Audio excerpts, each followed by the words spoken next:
ओम शांति। प्रिय आत्मन, इस ज्ञान की श्रृंखला को आगे बढ़ाते हुए आइए जानते हैं सृष्टि चक्र के बारे में। सृष्टि चक्र का बीज रूप स्वयं परमात्मा है और वो चैतन्य बीज है और उसने स्वयं बताया है, ज्ञान दिया है कि सृष्टि चक्र कैसे चलता है। आइए जानते हैं। हम जानते हैं कि हर जो वस्तु उत्पन्न होती है उसका साइकिल चलता है, चक्र चलता है, और जो घटना पहले घटित हो चुकी होती है कालांतर में वो दोबारा भी घटित होती है। सृष्टि चक्र जो 5000 वर्ष का है, 5000 वर्ष में युग बदलते हैं। शुरुआत परमात्मा जब करते हैं तो सतयुग से करते हैं। एक सतयुग की स्थापना ही स्वयं परमात्मा करते हैं। बाकी सृष्टि चक्र ड्रामा अनुसार चलता है। सतयुग के लिए भी 1250 वर्ष के बाद त्रेता आता है। त्रेता के बाद 1250 वर्ष के बाद द्वापर आता है। द्वापर के बाद कलयुग आता है 1250 वर्ष का।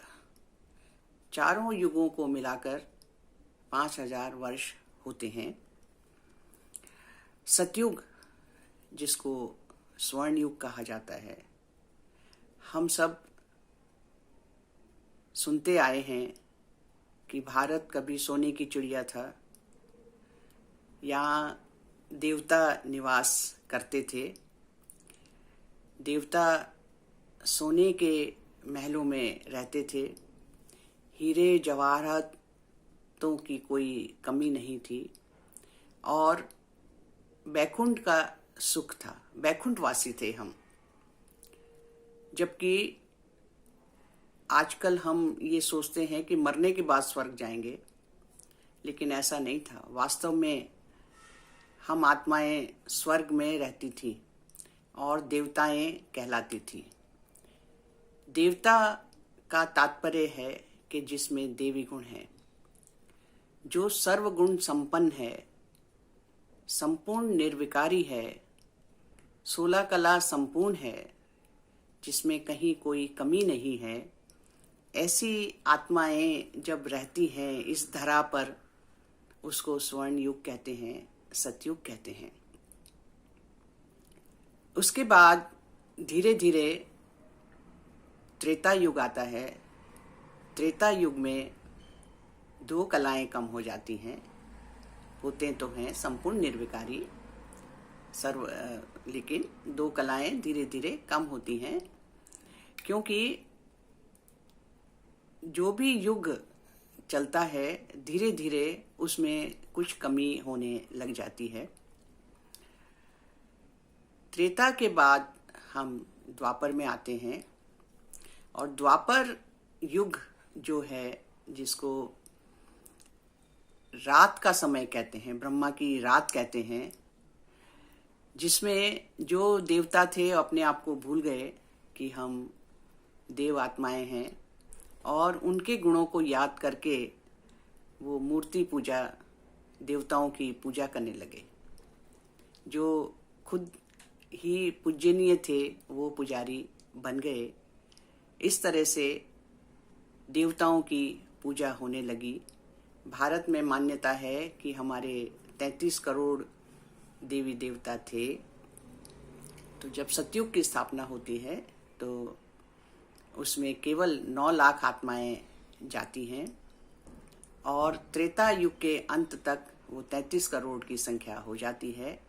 इसलिए मान्यता तो सही है, जो कि हमारी समझ में नहीं आती थी, कि 33 करोड़ देवता कैसे हो सकते हैं, लेकिन 33 करोड़ देवता हम आत्माएं थी, हम ही आत्माएं थी, देव कुल की आत्माएं थी, देव ये गुण धारण करने वाली आत्माएं थी। और उसकी मान्यता और उसकी अभी तक भी महिमा गाई जाती है कि भारत कभी सोने का था, सोने का युग था।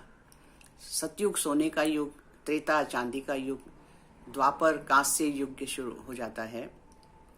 और उसके बाद हम कलयुग में जब आते हैं तो कलयुग में लोहे का युग है, कलयुग है। और उसमें पतन बहुत शीघ्रता से होता है, गिरावट बहुत जल्दी आती है, क्योंकि जब भी कोई चीज़ बहुत पुरानी हो जाती है तो वो अंतिम स्थिति में पहुंच जाती है। तो सतयुग में सतो प्रधानता से शुरू करके हम सतो, रजो, तमो और तमो प्रधान स्थिति में आ जाते हैं। और उसके बाद संगम युग शुरू होता है। संगम युग जिसमें स्वयं परमात्मा आकर सतयुग की स्थापना करवाते हैं, ये हम पहले भी जान चुके हैं। तो आइए इस ज्ञान को और ज़्यादा विस्तृत से जानकारी प्राप्त करने के लिए हम अपने नज़दीक के सेवा केंद्रों में, ब्रह्मा कुमारी सेवा केंद्रों में जाएं और इस ज्ञान को पाएं। कल्याण करें अपना भी और विश्व की सब भी समस्त आत्माओं का। ओम शांति।